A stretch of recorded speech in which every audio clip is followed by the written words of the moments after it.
Organisé ce lundi 14 juillet 2025 par le Bureau du Programme national de santé au travail dans la province du Tanganyika, un briefing tenu autour de l'aperçu général du Programme national de santé au travail, de son apport dans l'approche multisectorielle, mais également de la surveillance médicale des travailleurs.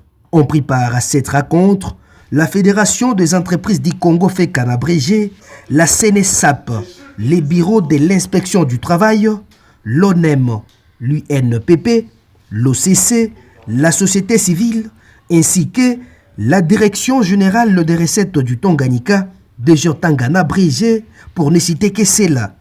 Le tout s'est déroulé en présence du ministre provincial de la Santé, Dr Mouyabeno Malumbi, qui a par la suite donné les coups d'envoi de ces colloques liés à la promotion de la santé au travail dans la province du Tanganyika. Travailler surtout dans la collaboration, la complémentarité, le partage des données, surtout le partage des données.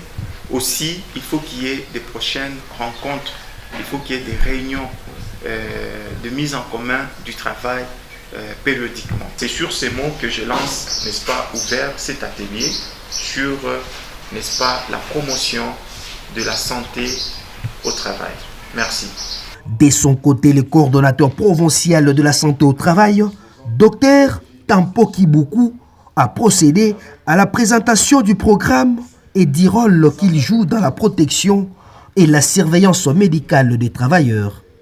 Ils travaillent comme étant les ignorants et ce n'est pas.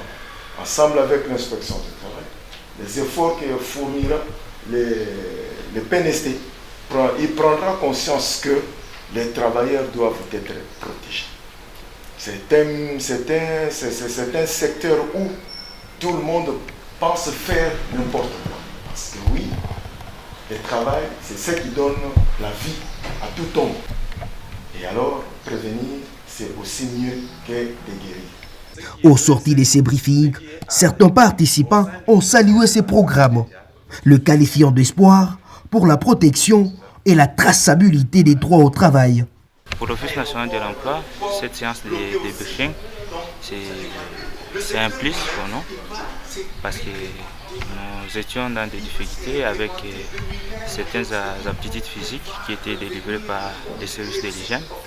Aujourd'hui, nous avons eu vraiment de l'éclaircissement qui ça revient au Programme national de santé au travail de délivrer ces documents et ça va nous permettre que les travailleurs qui sont beaucoup plus concernés ne puissent plus payer ces documents au niveau de l'hygiène et en même temps qu'on les renvoie encore au niveau du programme national.